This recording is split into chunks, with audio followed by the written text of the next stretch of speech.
Namasté, je suis le Dr Anuradha Panda, chirurgienne laparoscopique et robotique à l'hôpital Apollo Jubilee Hills. Nous allons parler des chirurgies de préservation de l'utérus. Qu'est-ce qu'une chirurgie de préservation de l'utérus? C'est une intervention chirurgicale réalisée pour conserver l'utérus. Sans retirer l'utérus, nous pouvons également traiter certaines maladies. C'est ce qu'on appelle une chirurgie de préservation de l'utérus. Aujourd'hui, retirer l'utérus pour n'importe quel petit problème ou subir une hystérectomie, ce n'est plus la norme. Il existe de nombreuses solutions permettant de préserver votre utérus, ce qui permet de conserver le soutien pelvien ainsi que les ovaires. Lorsque nous pratiquons une hystérectomie, la ménopause peut également survenir un peu plus tôt. En moyenne, la ménopause peut survenir environ 5 ans plus tôt lorsqu'une hystérectomie est pratiquée. Nous retirons l'utérus et l'apport sanguin d'un côté est interrompu. Parlons de quelques situations, comme les saignements anormaux. Les femmes peuvent avoir des saignements anormaux à cause de polypes ou de fibromes, d'accord? Si le fibrome fait saillie dans la cavité, nous pouvons tout de même réaliser une hystéroscopie. L'hystéroscopie consiste à introduire un télescope à l'intérieur de l'utérus. Nous vérifions si vous avez un polype ou un fibrome et grâce au nouveau procédé, nous pouvons retirer le polype. À l'aide d'instruments et de dispositifs à énergie, nous pouvons couper le polype ou réséquer le fibrome. Et ensuite, vous allez mieux.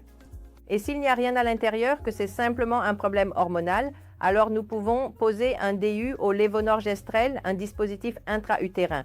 Celui-ci libère l'hormone pendant 5 ans. Et progressivement, avec le dispositif dans l'utérus, il se peut que vos règles ne surviennent plus. Et le même Mirena ou DU au lévonorgestrel peut également fonctionner pour l'adénomiose. Lorsque vous avez une adénomiose qui n'est pas trop volumineuse, qui débute ou qui n'est pas trop gênante, bien souvent, même un stérilet peut, réduire vos saignements et diminuer votre douleur. Et même l'adénomiose peut être traitée de cette manière. Ensuite, parlons des fibromes. En présence de fibromes, une femme peut tout de même souhaiter conserver son utérus, donc nous réalisons une intervention appelée myomectomie qui peut être effectuée soit par laparoscopie, par robot, par hystéroscopie ou par chirurgie ouverte, selon la méthode que votre médecin choisira en fonction de la taille de l'utérus. L'utérus peut être préservé et seul le fibrome peut être retiré.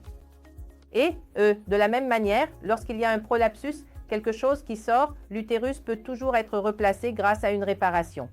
Ce que nous faisons, c'est une hystéropectomie qui peut se faire par laparoscopie, nous pouvons le faire par voie vaginale ou nous pouvons le faire par robot. C'est une intervention plus lourde, mais elle est réalisable et l'utérus peut être conservé. Donc, vous devez tous comprendre.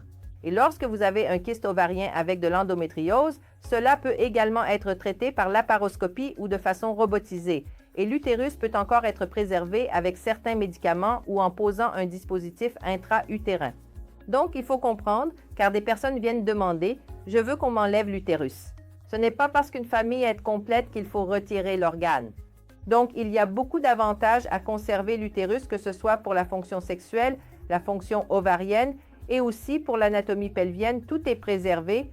Donc, je pense que l'utérus ne doit être retiré qu'en cas de réelle nécessité et vous pouvez toujours en discuter avec le médecin pour savoir s'il existe des interventions permettant de préserver l'utérus ou d'épargner l'utérus qui pourraient être envisagées. Merci.